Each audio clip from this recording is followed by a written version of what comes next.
पर केवल शनिदेव ही माया के जाल में नहीं फंस रहे थे। गजासुर और गजमुखासुर दोनों ही प्रभु विष्णु के बनाए जाल में फंस चुके थे। बरसों बीत गए थे, ऐसा लग रहा था कि जैसे इन आदि प्रेमियों के भाग में केवल विरह है, मिलन नहीं, जैसे इनका प्रेम कभी सफल नहीं होगा। पर सच्चा प्रेम अपना मार्ग खोज ही लेता है। कितने कालखंड बीते, स्मरण नहीं, पर अंत में देवी पार्वती की पुकार महादेव के हृदय तक पहुंच गई। ओम नमः शिवाय। आंखें खुली, उनके मन ने देवी सती के अंश को पहचान लिया था। पर अब महादेव संपूर्ण सत्य जानना चाहते थे, इसलिए वह ऋषि के वेश में अपने चिर प्रिया के प्रेम की परीक्षा लेने पहुंचे। ओम नमः शिवाय। ओम नमः। बस कीजिए देवी।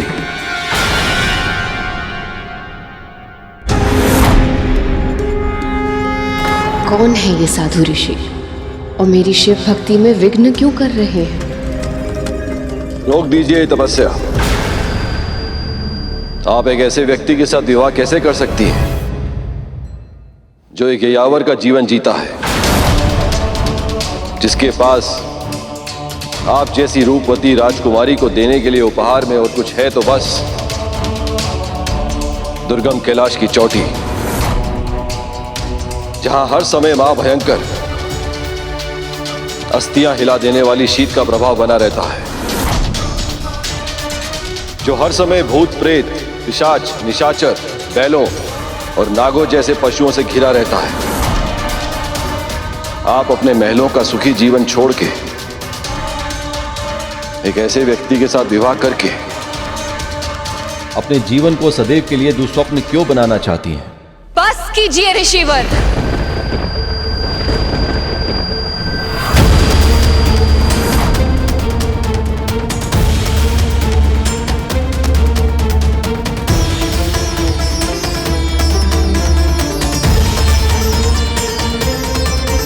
आप जो भी अपनी वाणी को विराम दीजिए। जिनके बारे में अनर्गल प्रलाप कर रहे हैं, मैं उनसे प्रेम करती हूं। यदि अब आपने उनके विरुद्ध एक और शब्द कहा तो मैं ये भूल जाऊंगी कि आप एक ऋषिवर हैं, सम्माननीय हैं।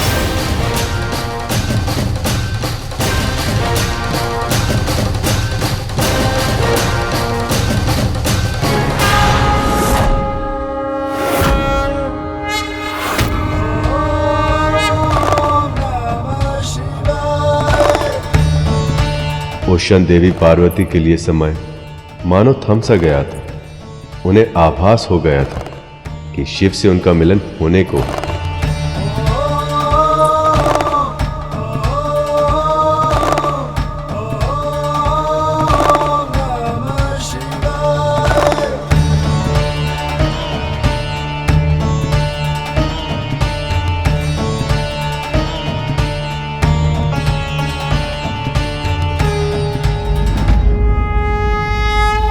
देव, महादेव, आप,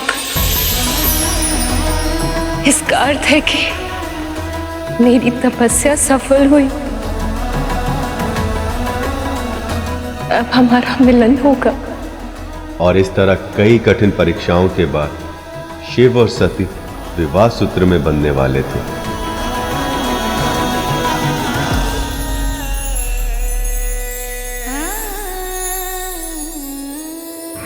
महादेव की जैसी बारात पूरी सृष्टि में कोई और बारात ना आज तक हुई है और ना ही कभी भविष्य में होगी, जिस समारोह में वह एक बैल पर सवार हो, भूत प्रेत, पिशाच, निशाचर जैसे विशेष अतिथि हो, जहां देवता और दानव बिना झगड़ा किए एक साथ सम्मिलित हो। उस बारात को तो अद्भुत होना ही था। और वर की शोभा का तो वर्णन ही कैसे किया जाए। उनके पूरे तन में भस्म लगी थी, सर्प आभूषण थे, शीश पर जटाएं थी और उन्होंने अघोरी की तरह वस्त्र पहने हुए थे। पर जब वधू की मां ने ऐसे वर को देखा तो भय से काम कर अचेत होगी। और तब पार्वती ने महादेव से अवसर के अनुरूप वेश धारण करने की विनती की। सभी देवी देवताओं ने उन्हें विश्व के सबसे उत्तम रेशमी वस्त्रों और दुर्लभ मणियों से सजाया। महादेव ने कामेश्वर का रूप धारण किया और उनकी आभा पूर्ण चंद्र से भी अधिक मनोहर हो गई। उन्हें इस रूप में देखकर महारानी मैनावती परम प्रसन्न हुई और इस प्रकार महादेव और देवी पार्वती का विवाह संपन्न हुआ। हर हर शंभू, हर हर शंभू, हर हर शंभू, हर हर शंभू।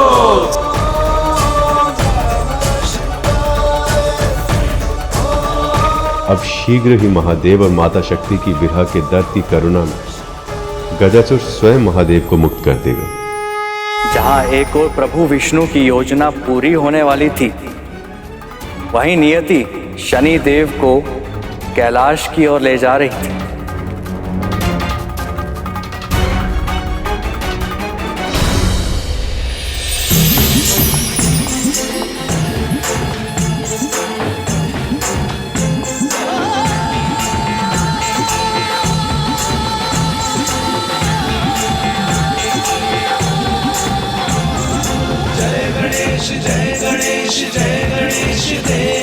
आग लग गई थी।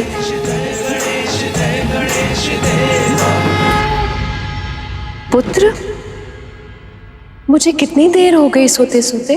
कितने प्यार बीते उसका तो पता नहीं माँ, पर कुछ देर अवश्य हो गई है। तो तूने मुझे जगाया क्यों नहीं? इतनी देर से ऐसे ही बैठा रहा। कितनी असुविधा हुई होगी तुझे। यदि मैं आपके गोद में ऐसे सर रख के सो जाता तो क्या आपको असुविधा होती? असुविधा का तो प्रश्न ही नहीं उठता। मुझे तो सुख की अनुभूति होगी। बस माँ, बिल्कुल वही अनुभूति मुझे भी हुई है। मेरी सहायता से आपको तनिक विश्राम मिल पाए, ये मेरे लिए असुविधा नहीं, बहुत सुख की बात है माँ। आज अब तू सो जा मेरे पास, आजा। देवता जग में उसे बनाते।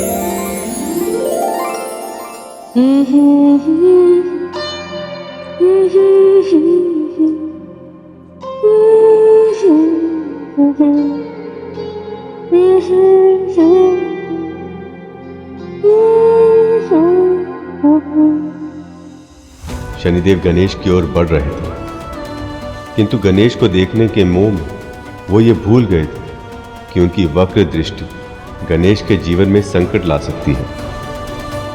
मन चाहता है कि आगे बढ़ता जाऊं, मस्तिष्क कहता है कि वापस लौट जाऊं, और ये पग हैं कि रुकने का नाम ही नहीं लेते। ऐसे में क्या करूं मैं?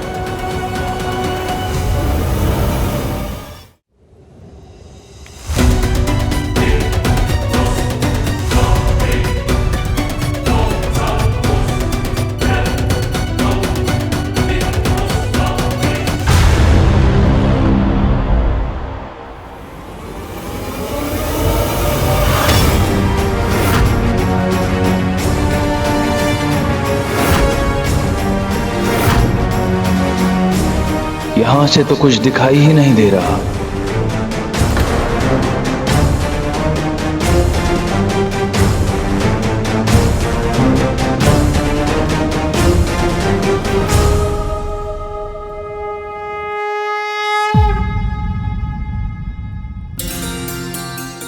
चंद्र का प्रकाश तेरे विश्राम में विघ्न पहुंचा रहा होगा।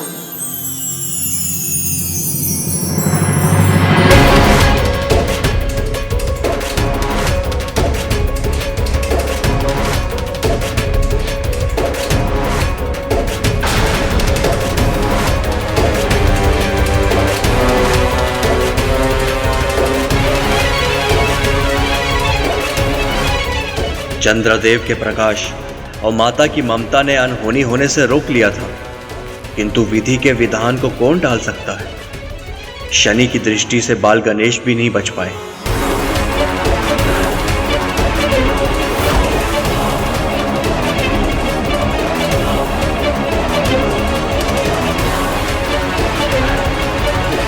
शनिदेव, यहाँ तक आने के बाद इस बालक को बिना देखे क्यों जा रहे हैं? चंद्रदेव, मैं वो भाग्यहीन हूं जो किसी को नहीं देख सकता, इस बालक को भी नहीं।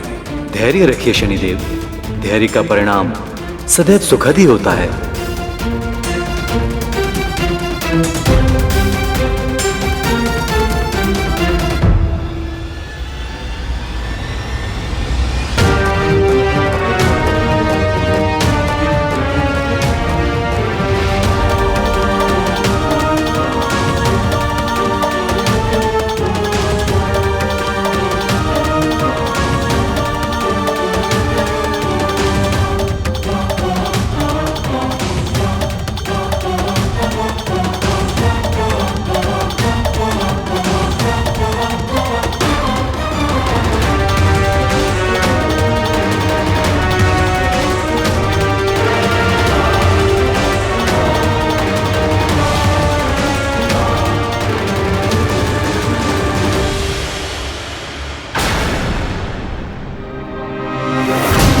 काली छाया।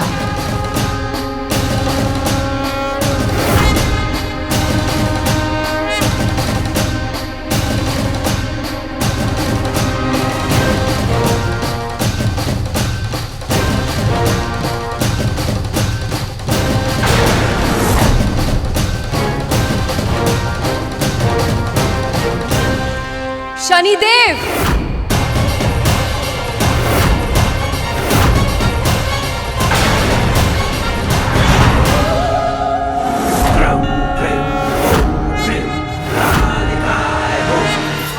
वक्र दृष्टि से मेरे पुत्र को देखने का साहस भी कैसे किया आपने? माँ, माँ मुझे क्षमा कर दीजिए माँ। आपका कर्तव्य है कि आप अपनी भावनाओं को नियंत्रित रखें। अपने धर्म से बाध्य हैं आप, और फिर भी आपने ये नियम तोड़ दिया। मेरे पुत्र के साथ अकल्पनीय अपराध कर दिया आपने, और अब इस अपराध का दंड आपको भोगना ही होगा दंडाधिकारी। मुझे क्षमा कर दीजिए।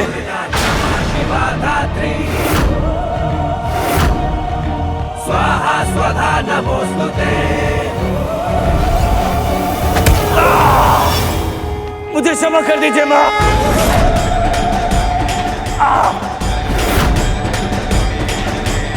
मुझे क्षमा कर दीजिए।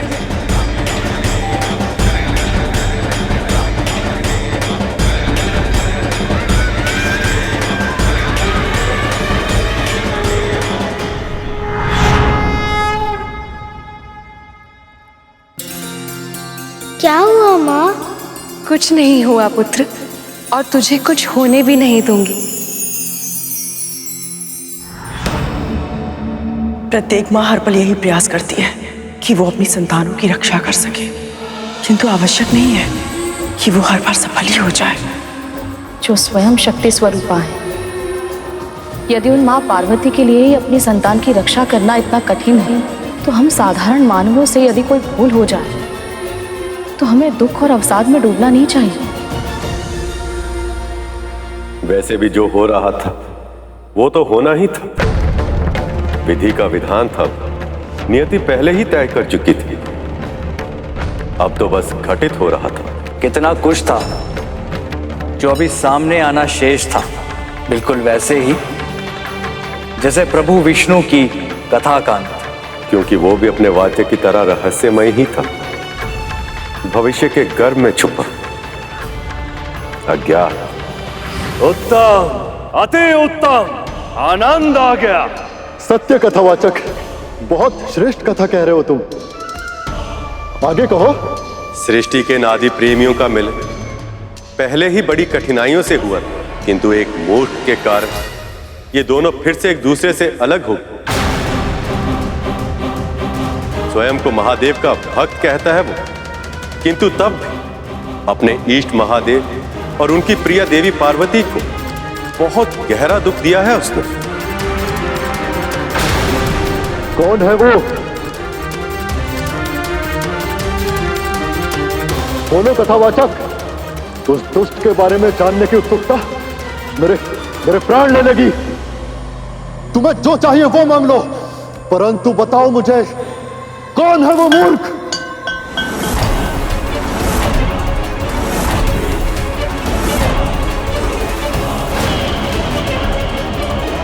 बोलो कथावाचक, कौन है वो?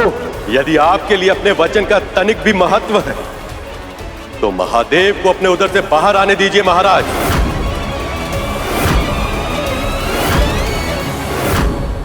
क्योंकि वो मूर्ख आप ही हैं।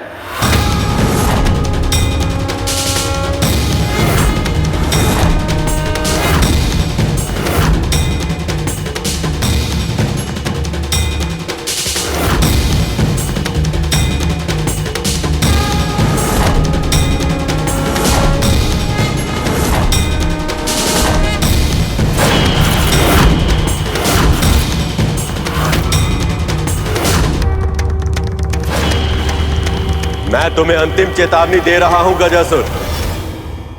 अब अपना वचन पूरा करो, महादेव को मुक्त कर दो।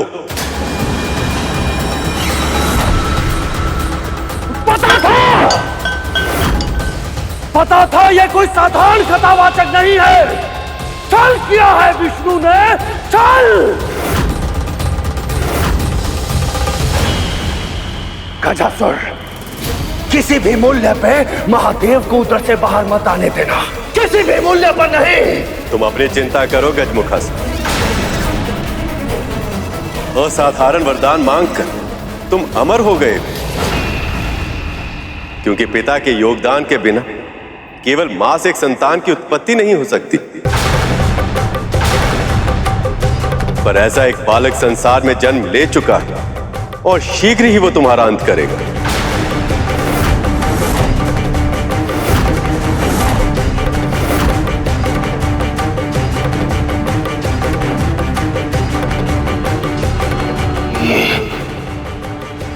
ये सत्य है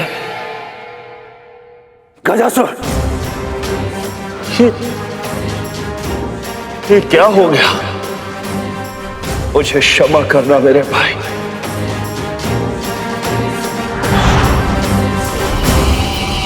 गजासुर छल के आगे पराजय स्वीकार नहीं करेगा। महादेव मेरी इच्छा के बिना मेरे उदर के बाहर नहीं आ सकते। आपने मुझे अंतिम चेतावनी दी थी ना विष्णु, अब मैं तुम्हें अंतिम अवसर देता हूं।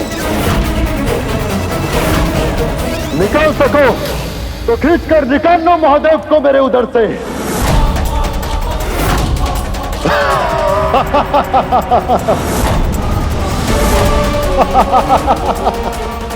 गजासुर महादेव से मिले वरदान के कारण इतने अहंकार में था कि उसे ज्ञात भी नहीं कि वो किसके समक्ष चुनौती रख रहा है।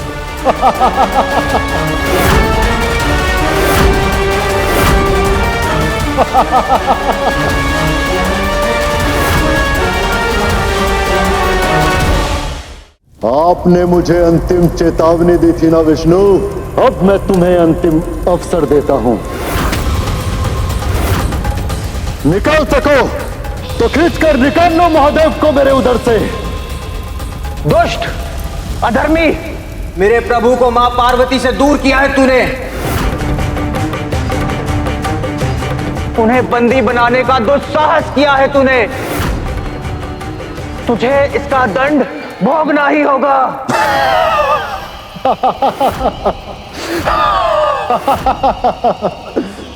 स्वयं महादेव का वरदान प्राप्त है मुझे। कोई भी देवी देवता, सुर, गंधर्व, मानव, दानव, ऋषि, मुनि, कोई भी मुझे छू भी नहीं सकता। तो तू मेरा क्या अहित कर पाएगा पशु?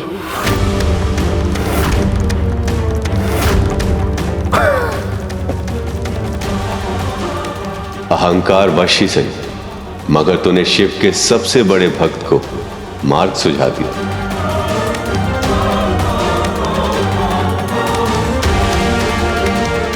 भगवान का वरदान भी आज इस भक्त के क्रोध से तेरी रक्षा नहीं कर पाएगा गजासुर।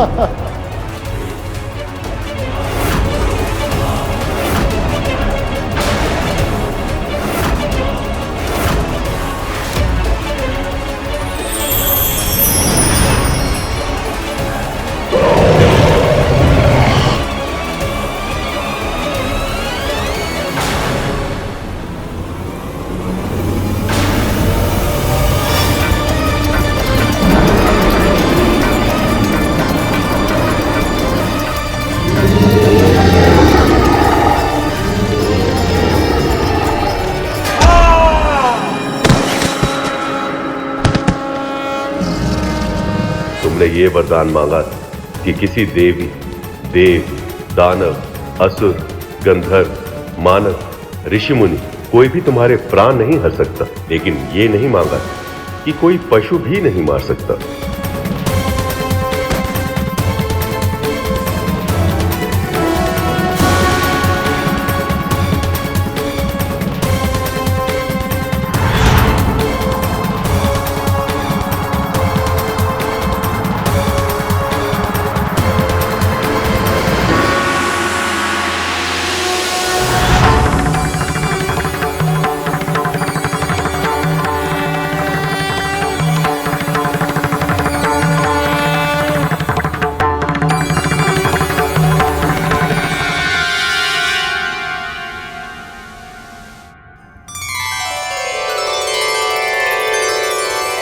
प्रभु,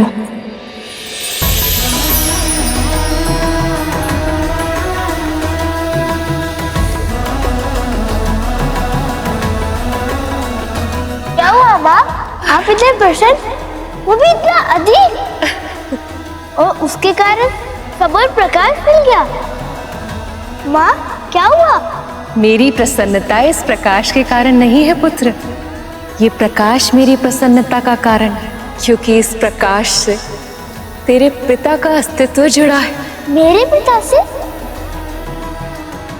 हाँ पुत्र, और अब ये संकेत है कि वो वापस आ रहे हैं। मैं अपने पिता से मिलूंगा। वो कैसे दिखते हैं? वो कौन है? उनका नाम क्या है? पुत्र, मैं तुझे सब कुछ विस्तार में बताऊंगी, परंतु अभी मुझे स्नान के बाद अपनी पूजा समाप्त करनी है। तब तक मैं क्या करूं माँ? कुछ ऐसा दीजिए ना कि मैं आपकी सेवा कर सकूं। आ मेरे साथ।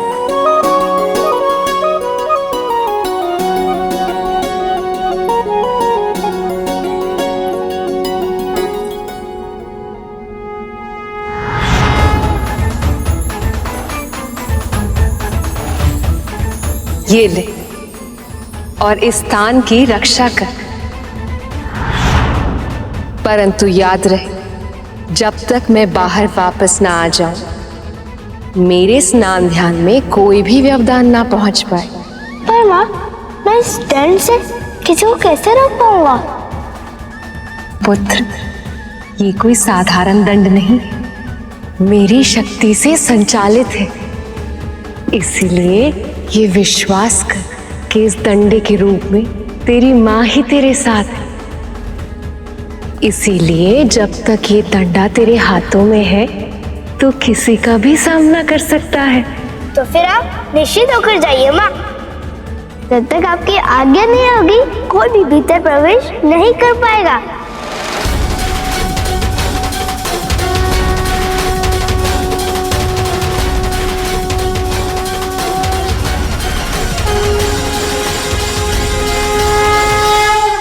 मुझे क्षमा कर दीजिए प्रभु। माता से दूर करके मैंने बहुत बड़ा पाप किया है। अपने भगवान को कष्ट पहुंचाया मैंने। तुम्हारी इच्छा अनुचित थी गजासुर, और इसीलिए अपनी महत्वाकांक्षा को पूरा करने के लिए तुमने जो मार्ग चुना वही तुम्हारे पतन का कारण सिद्ध हुआ। परंतु जो भी हो, तुम हो तो मेरे भक्त ही, इसलिए मैं तुम्हें क्षमा करता हूं गजासुर। और यही नहीं, तुम अमर होना चाहते थे, अब मैं तुम्हारी ये इच्छा भी पूरी करूंगा। तुम्हारे चर्म को वस्त्र की तरह धारण करूंगा मैं, ताकि अनंत काल तक ये संसार तुम्हें सदैव स्मरण रखे। आप दया निधान है प्रभु। आपकी सदा ही जय हो।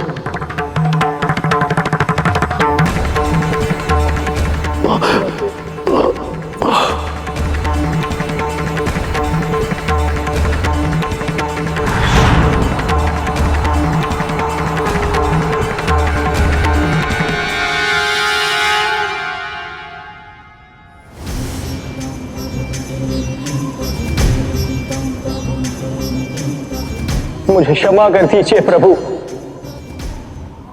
बहुत बड़ी भूल की है मैंने। क्रोध में आकर गजासुर पर आक्रमण कर दिया। ये तक नहीं सोचा कि मेरे वार से आप भी चोटिल हो सकते थे। यही नीति का विधान है नंदी, तुम्हें ही गजासुर का अंत करना था। ये संसार पशु को निर्बल समझता है, पर पशु की निष्ठा ऐसी होती है कि यदि स्वामी के लिए कुछ करना हो तो वो सोच विचार में समय व्यर्थ नहीं करता, निष्ठा अनुसार कर देता है। मुझे मुक्त कराकर तुमने अपनी अनंत निष्ठा का परिचय दिया है नंदी। वैसे तो मैं भक्त और भगवान के बीच में व्यवधान नहीं बनना चाहता, किंतु इस समय आपको मेरे साथ चलना होगा, क्योंकि मैंने देवी पार्वती को यह वचन दिया कि उनकी पूजा समाप्त होने से पहले मैं आपको वापस ले आऊंगा। धन्यवाद सखा। मैं आ रहा हूं पार्वती, मैं तुम्हारे पास वापस लौट के आ रहा हूं।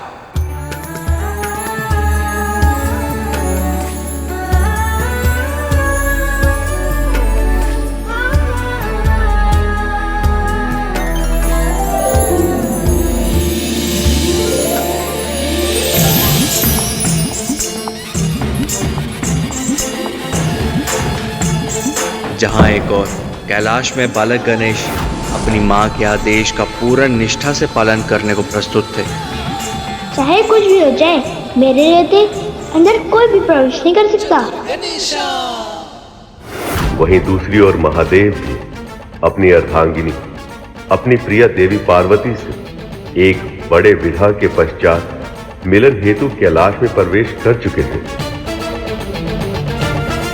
नंदी, प्रभु इतने तीव्र गति से चल रहे हैं, बहुत प्रयास करने पर भी हम उनके पग से पग नहीं मिला पा रहे। इस समय प्रभु के मन में माँ से मिलने की इतनी तीव्र इच्छा है कि उनके पांव की गति आंधियों के वेग से भी अधिक हो गई है। ऐसे में हमारा पीछे छूटना तो स्वाभाविक है श्रृंगी।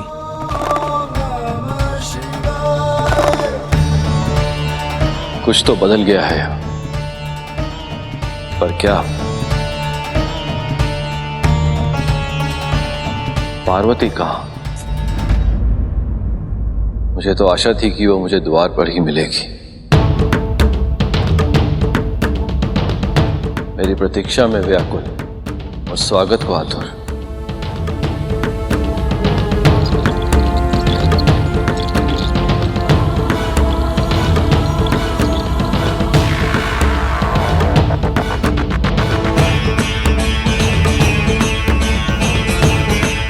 ये कौन है जो यहाँ चले आ गए हैं?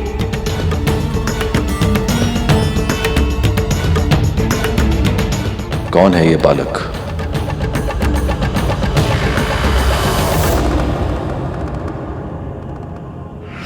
परंतु याद रहे, जब तक मैं बाहर वापस ना आ जाऊं, मेरे स्नान ध्यान में कोई भी व्यवधान ना पहुंच पाए।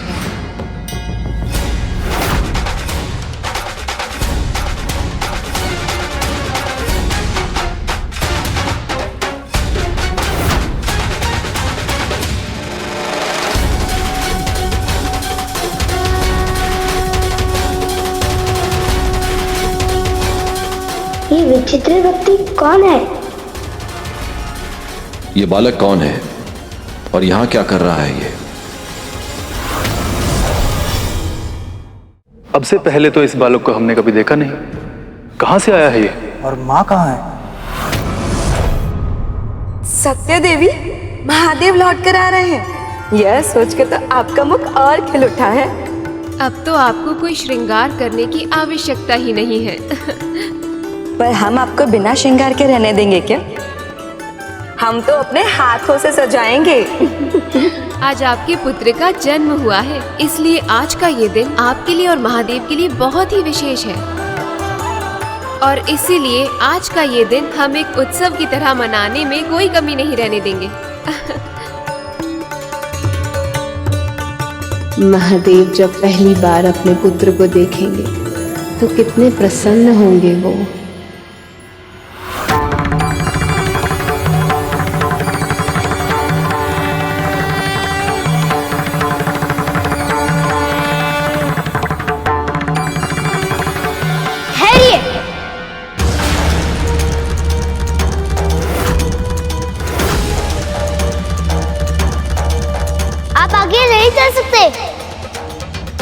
बाकी आगे है कि जब तक वो स्वयं बाहर ना आ जाए तब तक किसी को भीतर जाने की अनुमति ना दूं।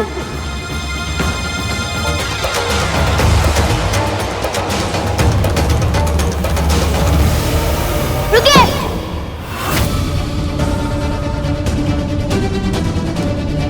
भीतर प्रवेश करना वर्जित है। अपना परिचय तक तो दिया नहीं और आगे बढ़े चल जा रहे हो कौन तुम? महादेव से इतना कटाक्ष प्रश्न, कौन है ये दुस्साहसी बालक? ये बालक प्रभु से इतनी उद्दंडता से कैसे बात कर रहा है?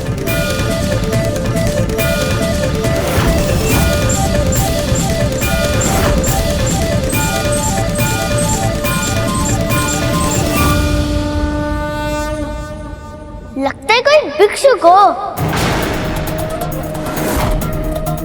भिक्षा चाहिए। तुम माँ के स्थान के बाद आ रहा,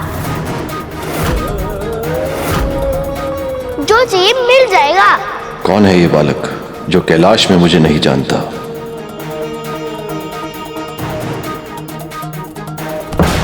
सुना नहीं? तुम्हें आगे बढ़ने की आज्ञा नहीं है।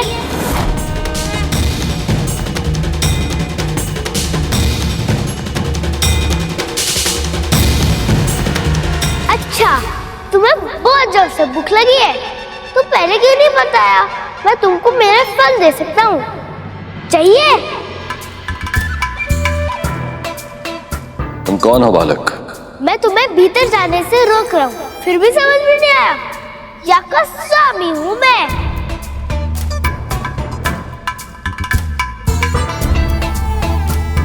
ये तो स्वयं को कैलाश का स्वामी कह रहा है। इतना तो साहस, और वो भी महादेव के सामने।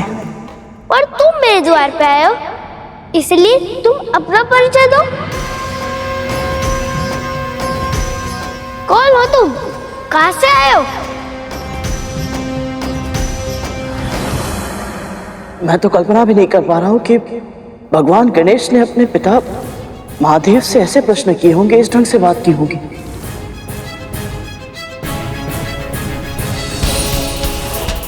मैंने तो उन्हें केवल अपने माता पिता से ही नहीं, बल्कि सभी देवी देवताओं से बड़े ही विनम्र और सम्मान के साथ बात करते हुए देखा है। स्वयं परब्रह्म स्वरूप है वो, फिर भी उन्हें इस बात का तनिक भी अभिमान नहीं। फिर ऐसा इसलिए कर क्योंकि तुम उस समय की बात कर रहे थे जब उन्हें इस बात का आभास नहीं था कि उनके माता पिता कौन और वो स्वयं कौन। हम जिस समय की कथा कर रहे हैं उस समय तक गणेश भगवान गणेश नहीं बने, ना तो उन्हें अपनी वास्तविकता का आभास था और ना ही अपने पिता की पहचान का ज्ञान। वो तो केवल अपनी मां को जानते थे। वो इस बात से अज्ञात थे कि उनके सामने जो देव है वो उनके पिता है और उनका अपमान करना मतलब क्रोध को आमंत्रण देने के समान था।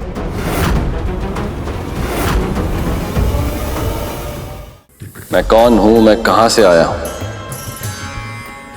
वैसे तुम मुझे किसी भी नाम से पुकार सकते हो, सब नाम मेरे ही तो हैं। तो तुम्हारा भी कोई नाम नहीं है, मेरा भी नहीं है। मेरी माँ ने अभी तक नहीं रखा। तुम रहते कहाँ हो? घर कहाँ है तुम्हारा? ये महादेव का ही घर है बालक। मैं सर्वव्यापी हूं, सृष्टि के कण कण, फिर चाहे वन हो या नगर, फिर चाहे गांव पर्वत हो या शमशान, सभी स्थान मेरे ही घर हैं। ये समझ लो कि ये संसार मेरे घर की धरती है और ये आकाश मेरे घर की छत। वैसे ये कैलाश भी मेरा ही घर है। अब तक तो मैं तुम्हें भिक्षुक समझ रहा था और तुम तो बहरूपी निकले। ए बालक, प्रभु तुम्हें बालक समझ के मुस्कुरा रहे हैं। जिन्होंने संसार को सब कुछ दिया, इस सृष्टि के कल्याण के लिए अपना सब कुछ त्याग दिया, उन्हें कभी भिक्षुक कहते हो तो कभी बहरूपिया। अरे लज्जा आनी चाहिए तुम्हें। तुम कह रहे हो इसलिए मैं मान लूं। ये सब कुछ संसार को देते हैं, जिनके पास ना तो ढंग के वस्त्र है और ना तो कोई रहने का स्थान।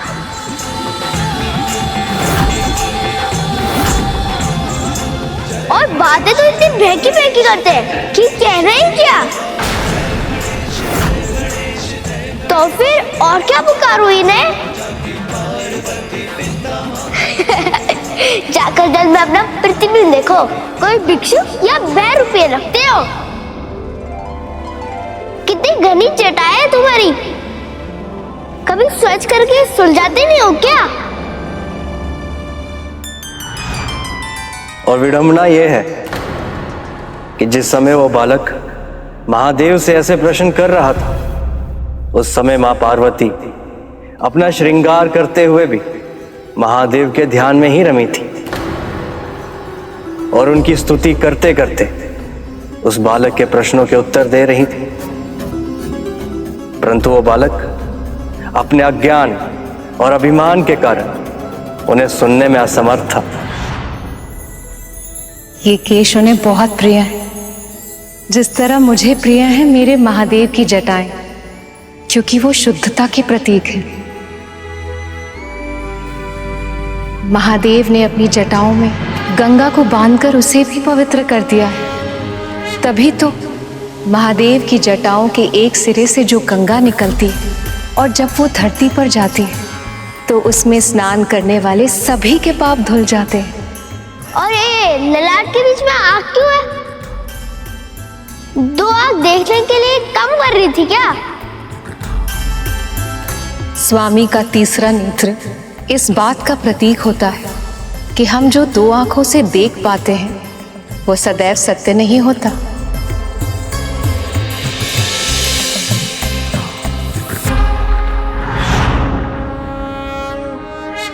सत्य का ज्ञान केवल अंतरात्मा की आंखों से हो सकता है। मुझे मूर्ख समझते हो क्या? जिसे सत्य का ज्ञान होगा वो क्या गले में सर्प लेके घूमेगा?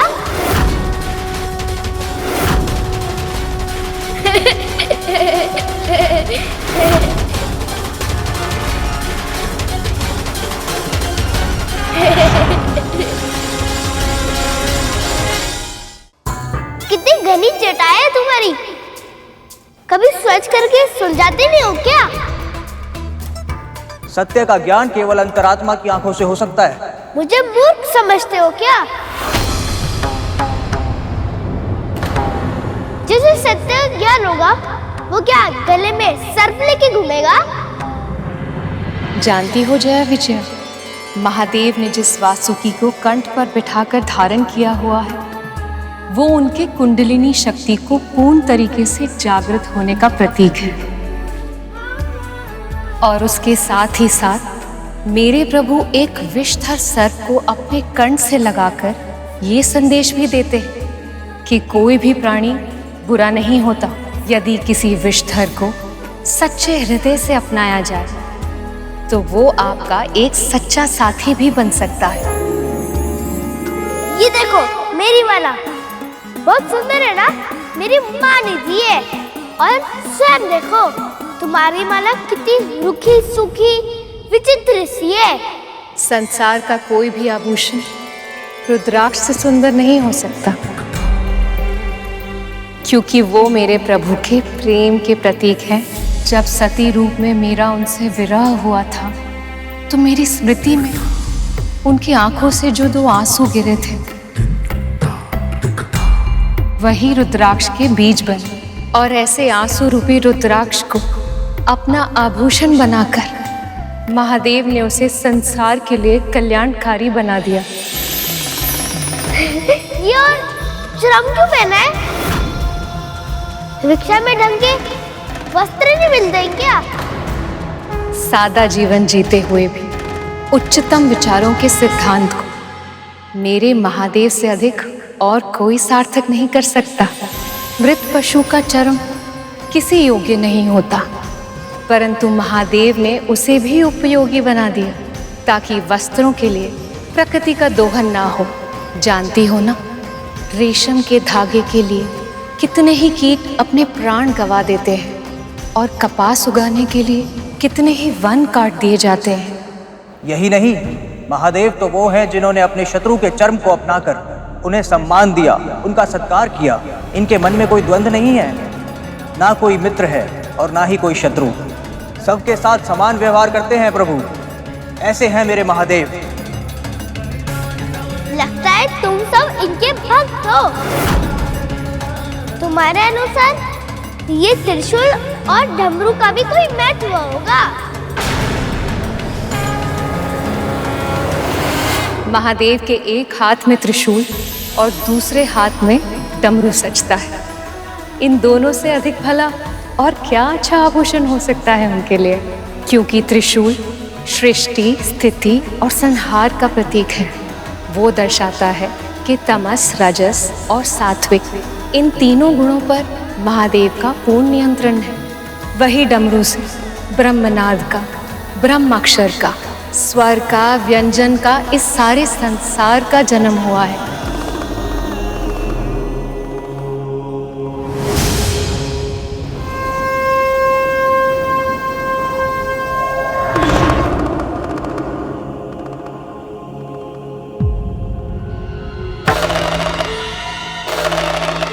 महादेव अपने तन को उस भस्म से सजाते हैं जो अनश्वर है। सब कुछ जल जाने के बाद जो बच जाती वही है भस्म।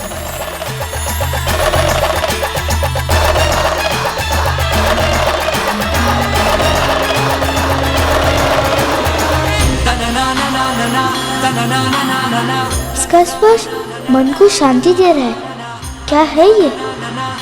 अब इस ना समझ के प्रभु के वास्तविक रूप का और महिमा का ज्ञान अवश्य होगा।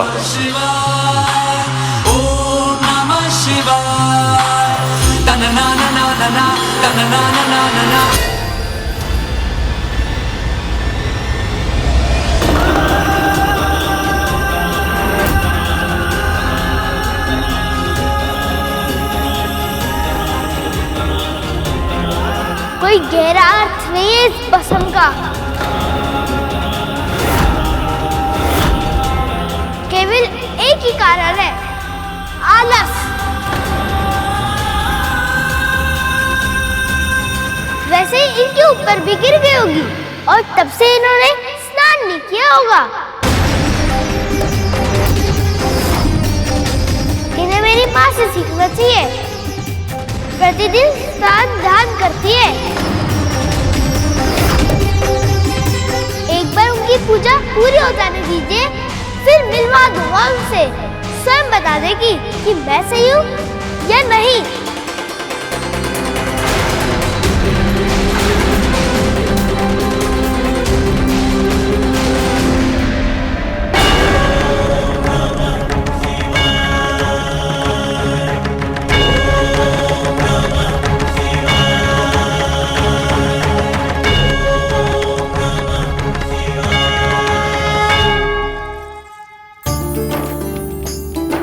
देवी, अब आप पूर्ण रूप से तैयार हो गए हैं।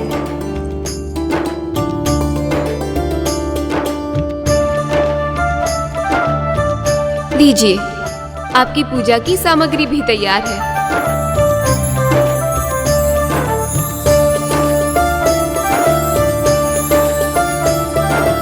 रुकिए, आपके बालों की ये एक लट ना बहुत ही हटी है, इसे मैं सही कर देती हूँ। बस बस, बस करो जय विजया, महादेव आते ही होंगे। प्रवेश करते ही यदि उनकी आंखों ने मुझे नहीं देखा तो वो निराश हो जाएंगे। उनके आने से पहले मुझे पूजा भी समाप्त करनी है। अब जाओ। चलो। कितने प्रसन्न होंगे प्रभु जब उनकी अपने पुत्र से प्रथम भेंट होगी।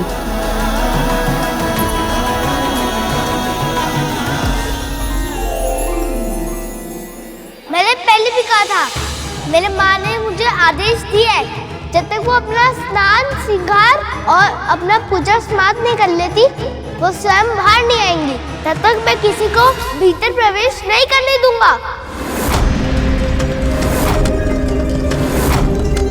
और मेरे लिए उनके आदेश सर्वोपरि है।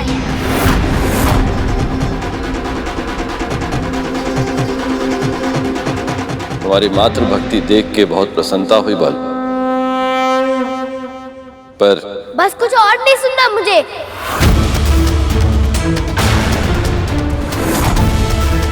केवल सुनाना है अपना निर्णय कि किसी भी मूल्य पे मैं तुम्हें भीतर नहीं जाने दूंगा। ऐसे कैसे नहीं जाने दोगे? बलपूर्वक जाएंगे हम। इतना साहस!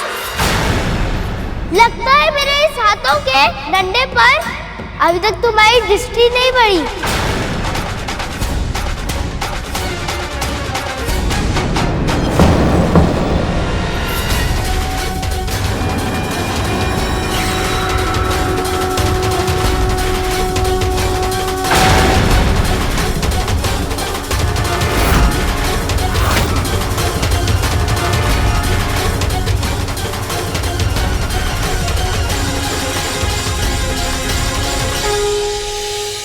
इस डंडे का इतना प्रभाव, ये कैसे संभव है प्रभु? ये कंपन तो मेरे डंडे की है। सब ठीक तो है ना पुत्र?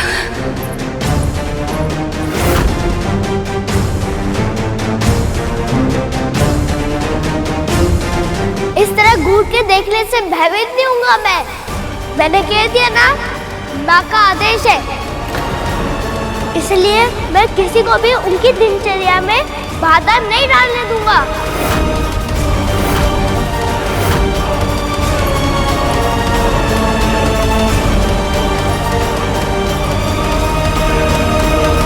यदि तुम्हारी माँ चाहती है कि उनसे कोई भेंट ना करे तो ऐसा ही होगा।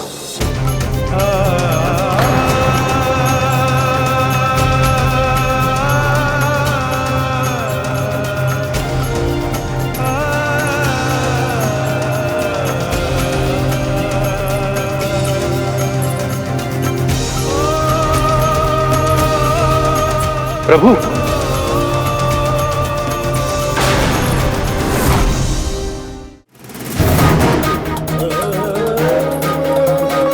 प्रभु,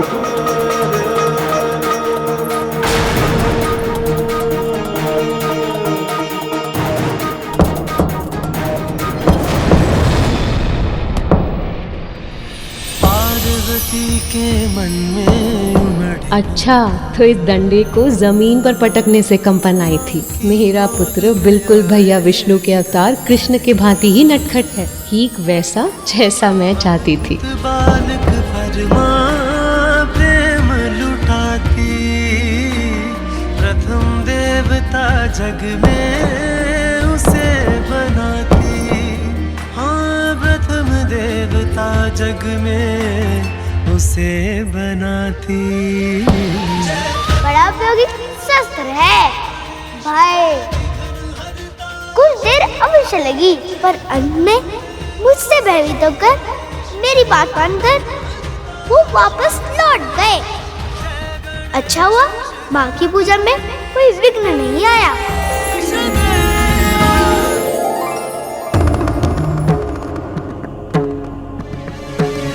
प्रभु, इतने लंबे समय से आप माँ से मिलने की प्रतीक्षा कर रहे थे और अब एक बालक के कहने पर उनसे मिले बिना ही वापस लौट रहे हैं।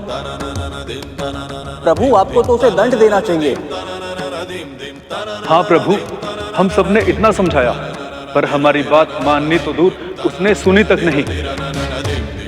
इतनी कम आयु में उसमें इतना अभिमान है, तो भविष्य में उसका व्यवहार कैसा होगा प्रभु?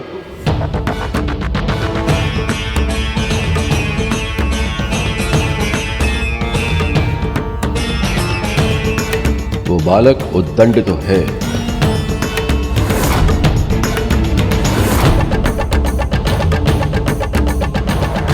जिस समय नंदी, श्रृंगी और अन्य सभी शिवगण महादेव के रौद्र रूप को जगाने का प्रयास कर रहे थे, वहीं मां पार्वती शिवलिंग पर जल चढ़ाकर महादेव के शांत रूप को पूज रही थी।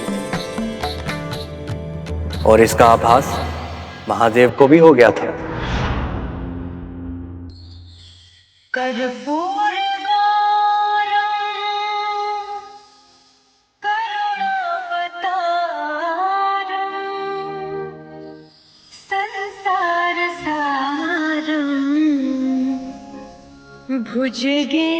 भुजगेन्द्रहारं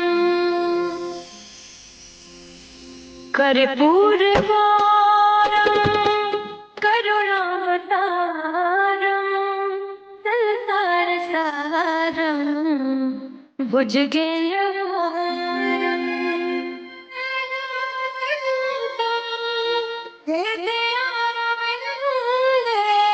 पार्वती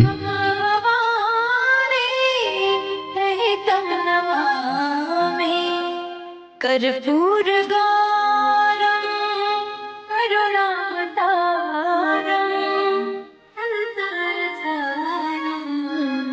भुजगेन्द्रहारम्।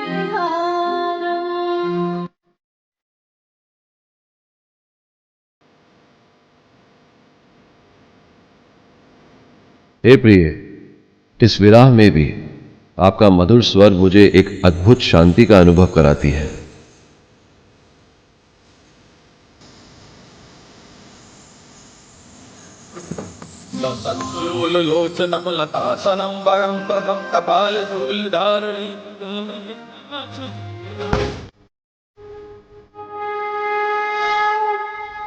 मैं प्रतीक्षा करूंगा।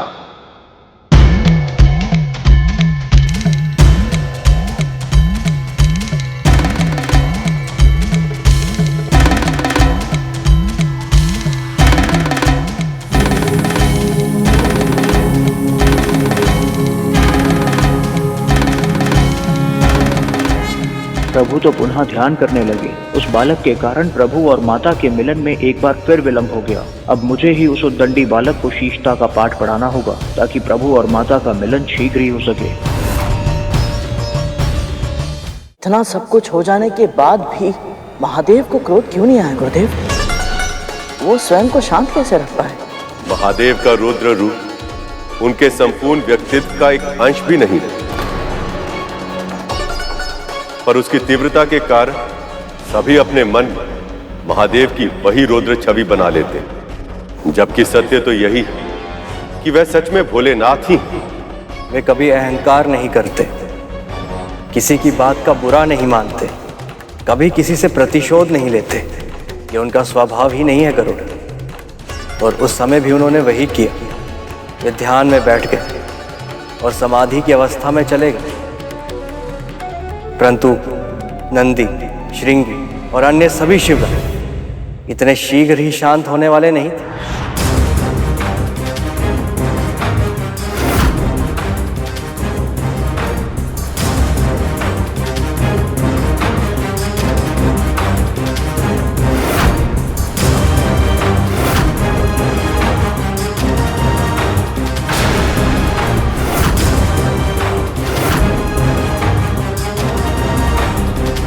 अपने प्रभु को कहाँ छोड़ा है तुम सब? बालक, तुम्हारी उद्दंडता अब सीमाएं तोड़ रही है। यदि अपनी माँ की आज्ञा पालन करना उद्दंडता है, तो ये उद्दंडता मैं अवश्य करूँगा। देखता हूँ क्या बिगाड़ते हो तुम सब मेरा। सावधान बालक, तुम हमारे प्रभु को नहीं जानते। वो शिव हैं, शिव, देवों के देव महादेव। इनका क्रोध बहुत भयंकर होता है। ना तो मैं उनके क्रोध से भयभीत हूँ और ना तो उसकी भयंकरता से। भयभीत होने की आवश्यकता है बालक। जब अहंकार बुद्धि पर हावी हो गया था और वह चालता विवेक पर भी, तब उन्होंने ब्रह्मा जी का शीश काट दिया था। ऐसे है हमारे महादेव।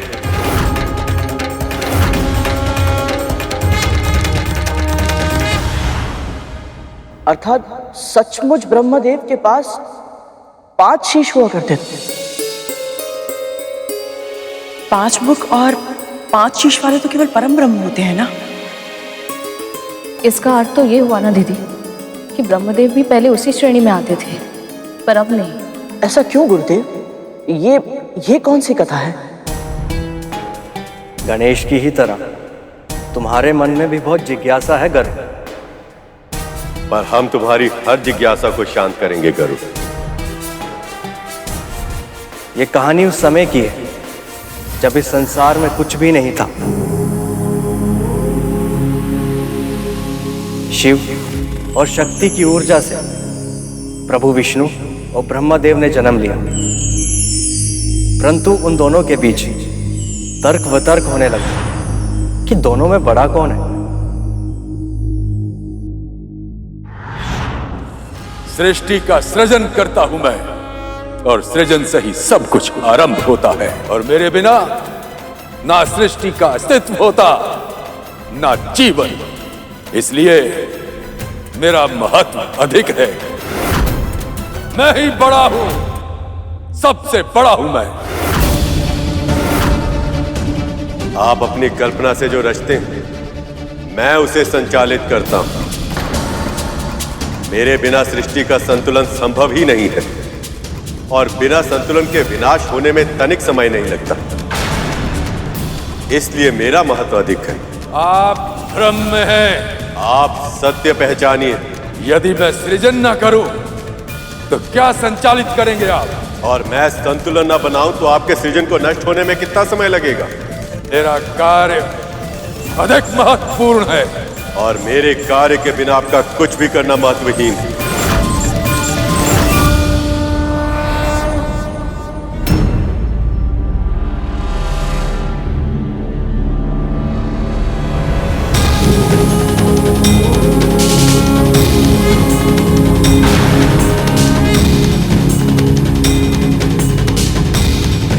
ये स्तंभ क्या है? ये ऐसा लगता है जैसे किसी दिव्य शक्ति का रूप हो, फिर भी ना तो इसका रूप है, ना ही रंग और ना ही आकार।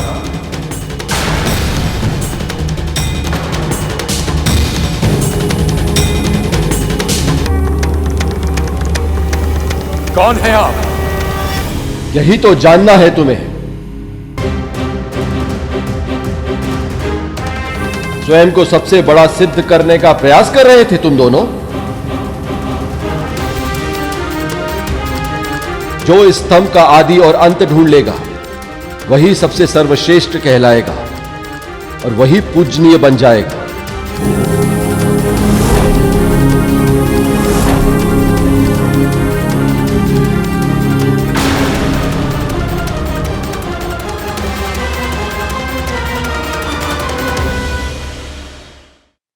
ब्रह्मदेव हंस पर बैठकर ऊपर की ओर जाने लगे और प्रभु विष्णु वरा बनकर नीचे की ओर। किंतु सहस्त्रों वर्षों तक निरंतर चलने के बाद भी न उन्हें महालिंग का आदि मिला और ना ही अंत। तब वो थक हार कर वापस लौटने लगे। वे दोनों ही शर्त हार गए थे, परंतु ब्रह्मदेव और प्रभु विष्णु जब महादेव के पास पहुंचे तो ब्रह्मदेव ने महादेव से झूठ कह दिया।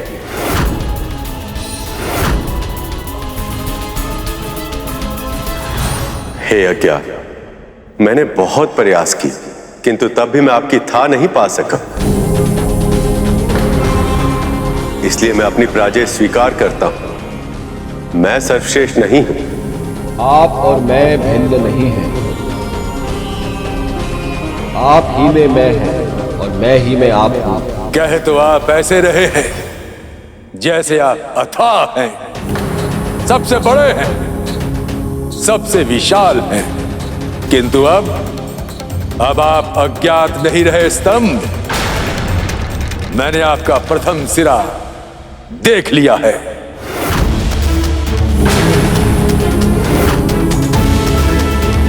यह सत्य नहीं हो सकता।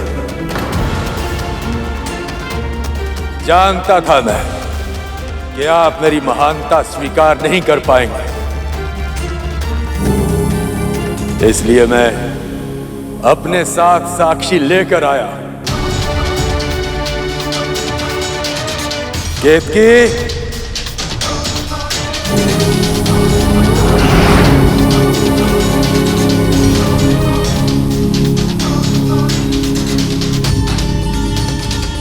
ये केतकी है,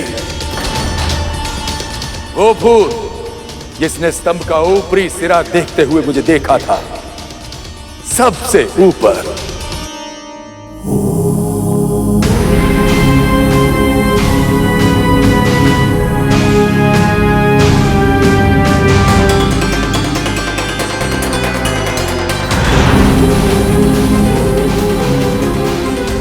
इस स्तंभ का सिरा तो समझ ही नहीं आ रहा, किंतु यदि मैं हार गया, मेरा तो वर्चस्व भी समाप्त हो जाएगा। मुझे भी कोई युक्ति लगानी होगी जिससे यह प्रमाणित हो सके कि मैंने स्तंभ का सिरा ढूंढ लिया। केतकी,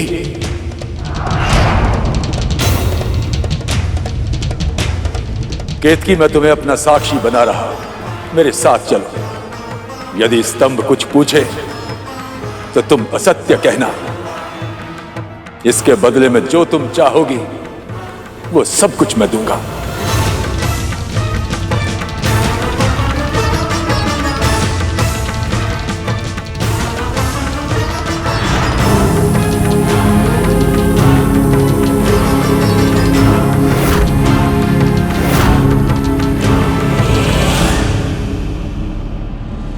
ये कैसे संभव है? नारायण ने सत्य कहा, इसलिए ये सर्वत्र पूजे जाएंगे।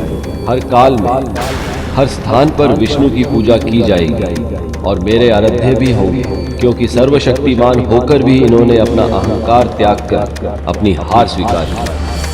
पर ब्रह्मदेव ने अपना अहंकार नहीं त्यागा और सर्वश्रेष्ठ तथा पूजनीय बनने के लालच में इन्होंने आज सत्य भाषण किया, इसलिए आज से इनकी पूजा वर्जित होगी। और केतकी, तुमने झूठा साक्ष्य प्रस्तुत किया है, इसलिए आज के बाद तुम्हारा प्रयोग कभी किसी पूजा में नहीं किया जाएगा।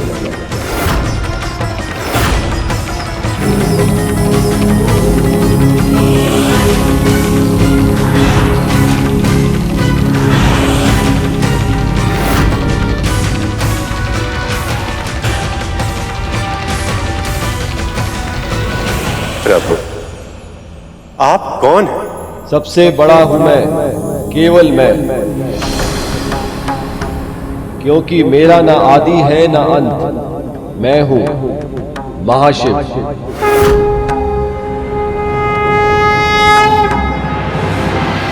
तुमने मेरी पूजा वर्जित की, मुझे दंड दिया। ये अधिकार तुमको किसने दिया स्तंभ? स्वयं को बड़ा कहते हो। सबसे बड़े असत्यवादी तो तुम स्वयं हो, क्योंकि सबसे श्रेष्ठ मैं हूं। मैं हूं सबसे बड़ा, पर ब्रह्म हूं मैं। 5 शीश हैं मेरे। तुम्हारे कितने? बोलो, कौन हो तुम? अपना सगुण स्वरूप प्रकट करो।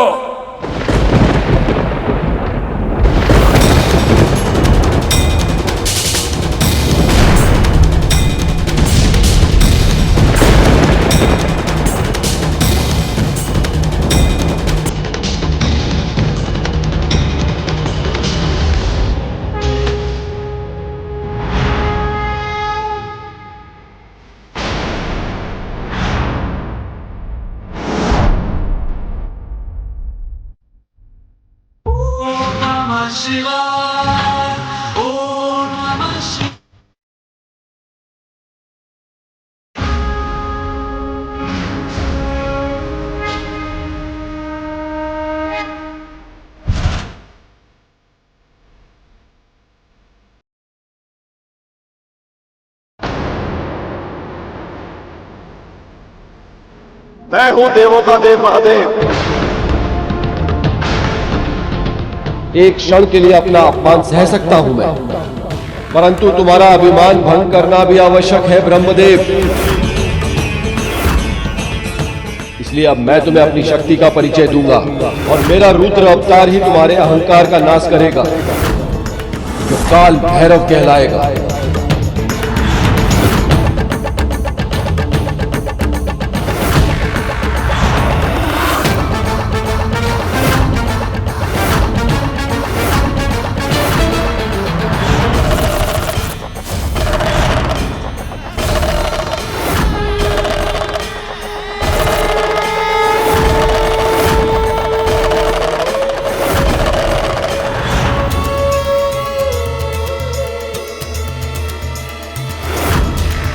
मैं हूं काल भैरव, अहंकार का भक्षण करता हूं मैं।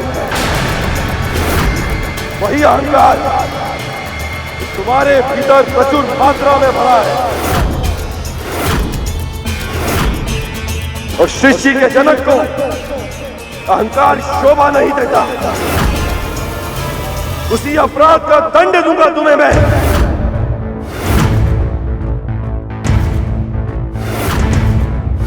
माया के वश में जब घमंड ब्रह्मा जी पे छाया था, स्वयं को श्रेष्ठ मान क्रोध शिव जी को दिलाया था।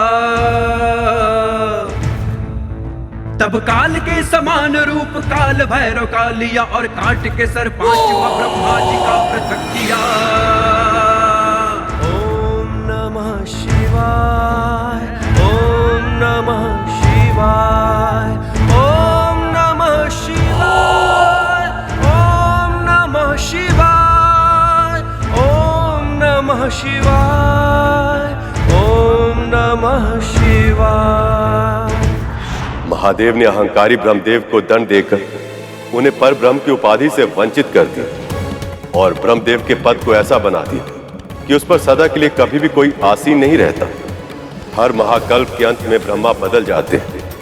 वर्षों तक तपस्या, ध्यान और त्याग करने के बाद ही ऐसा ज्ञान मिलता है जिससे कोई ब्रह्मा के स्थान को प्राप्त कर सके। जिस रात महादेव ने अपने अरूप रूप में प्रभु विष्णु और ब्रह्मदेव को सबसे पहले दर्शन दिए थे, उसी रात को शिवरात्रि के रूप में मनाया जाता है।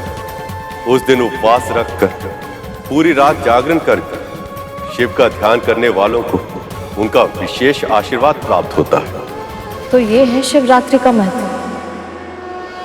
परंतु गुरुदेव, महादेव के बारे में ये सब जानकर क्या बाल गणेश ने उन्हें पहचान लिया? नंदी की आशा तो यही थी।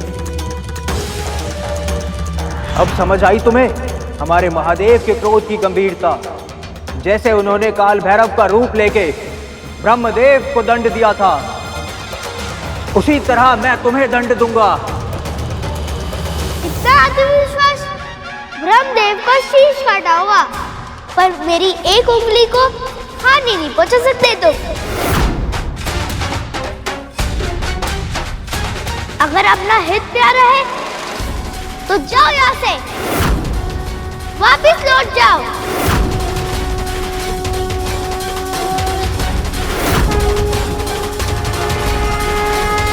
प्रभु, कल्पना करना भी कठिन है कि कोई बालक इतना मनमोहक हो सकता है। सखी के शक्ति से जन्म लिया है उसने। जितना रूपवान है उतना ही नटखट भी है। ऐसा कि जिसे एक बार देखते ही मन में स्नेह की धारा सहज ही फूट जाए। प्रभु, आप जानते हैं, अपने माँ के लिए उसकी एकनिष्ठ भक्ति अतुलनीय है। कैलाश में अब कोई ऐसा होगा जो सखी की बातों को बिना कहे ही समझ जाए। कोई ऐसा जो महादेव से अधिक सखी की आज्ञा का पालन करे। देवी, कौन किसकी आज्ञा कितनी अधिक मानता है, ये किसी प्रतियोगिता का विषय नहीं हो सकता। इससे किसी का हित नहीं होगा। पर यदि इस बालक ने अपना हट नहीं छोड़ा तो ना जाने किस समस्या को आमंत्रित कर लेगा। जो भगवान के सामने होकर उनकी महानता का वर्णन सुनने पर उन्हें पहचानने के लिए तैयार ना हो, उसका कल्याण संभव नहीं। उस बालक के कड़वे वचनों और अभिमान भरे व्यवहार से सभी गणों को भीषण क्रोध आ रहा था।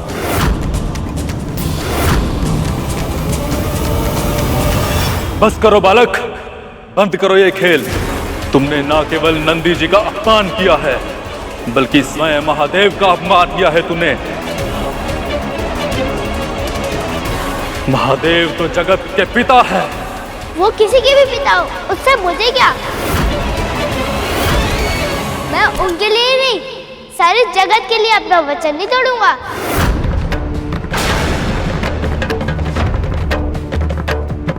अबोध, उनकी कथा सुनकर भी तुम उन्हें पहचान नहीं पाए। पल भर में तुम्हें भस्म कर सकते हैं वो। तुम निरंतर उनका अपमान किए जा रहे हो। हमारे स्वामी है वो। इस संपूर्ण जगत में ऐसा कौन है जो उन्हें रोकने का सामर्थ्य करे? अब तक हम तुम्हें बालक मानकर क्षमा कर रहे थे, पर अब बस। तुम सीधी तरह नहीं मानोगे तो हम तुम्हें बांध कर यहां कोने में बिठाकर अंदर चले जाएंगे।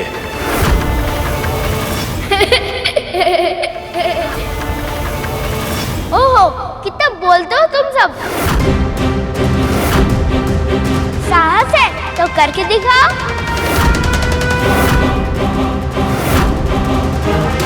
अब तुम्हें दंड देना ही होगा।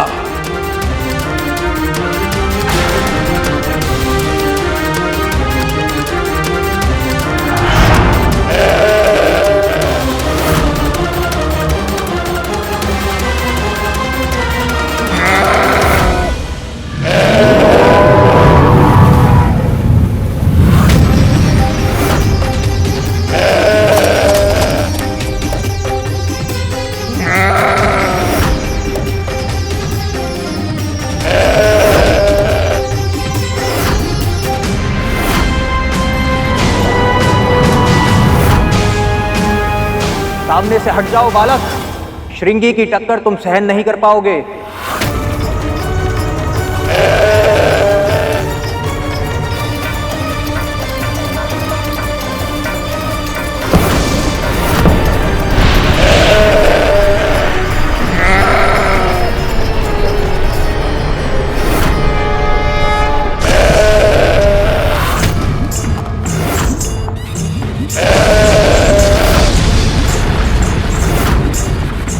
ये कैसे संभव है?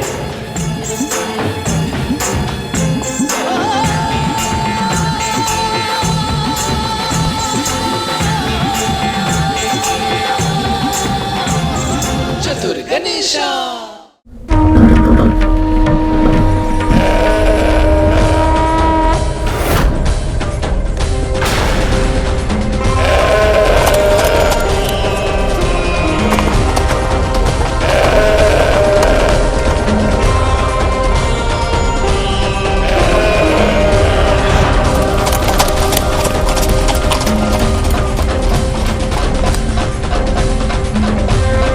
ये बालक तो शिवगण से ही युद्ध करने लगा। कहीं इसके क्रोध से महादेव क्रोधित होकर अपनी तीसरी आंख न खोल दे।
यदि इस बालक ने श्रृंगी के सींग तोड़ दिए तो उनकी मृत्यु हो जाएगी।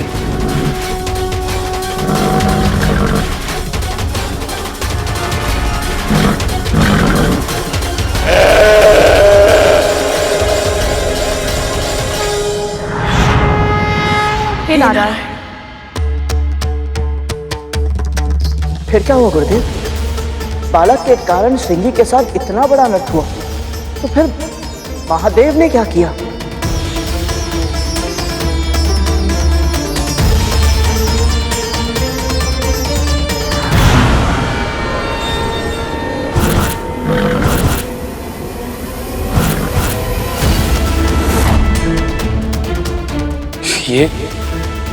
ये आभास कैसा है? कुछ तो अनुचित हो रहा है। और क्या?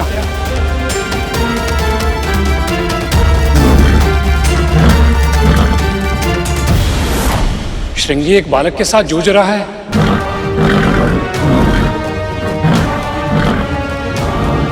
और इस बालक में तो श्रृंगी से अधिक शक्ति है।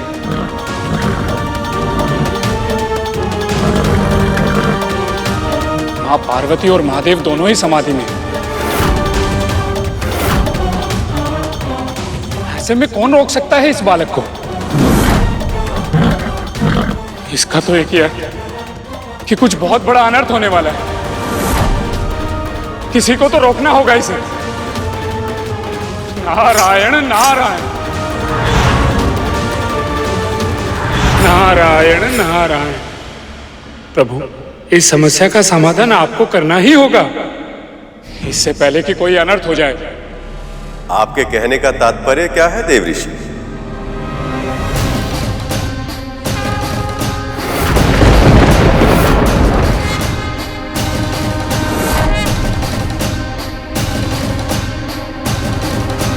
क्या मां पार्वती का पुत्र सच में बहुत विशेष है? वो संसार के सभी बालकों के गुणों को अपनी कल्पनाओं के सांचे में ढालकर उसका सृजन किया है मां ने।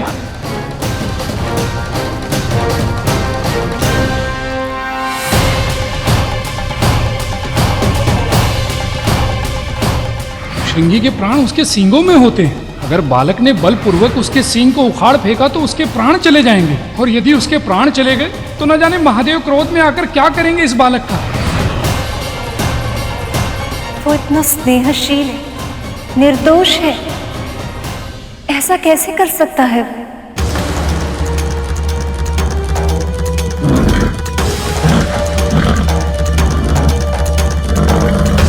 बस, अब बहुत उद्दंडता कर चुके तुम। मैं तुम्हें चेतावनी देता हूं बालक, इसे क्षण श्रृंगी को छोड़ दो।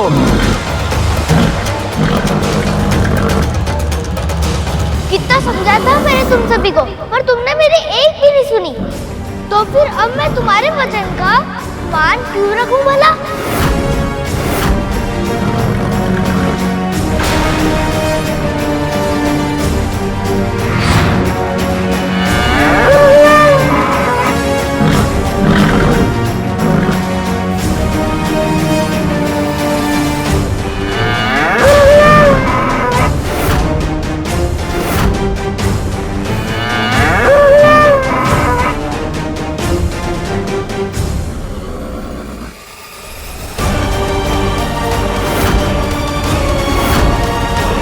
इन दोनों से एक साथ कैसे रहूंगा मैं? मुझे श्रृंगी के सींगों को तोड़ना होगा।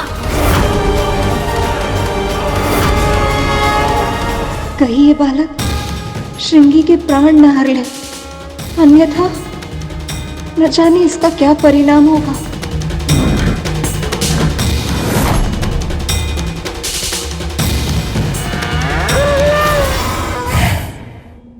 पक्षीराज गरुड़ के साहस भरे कारनामे देखने के लिए चैनल को सब्सक्राइब करें और साथ ही बेल आइकॉन दबाना न भूलें।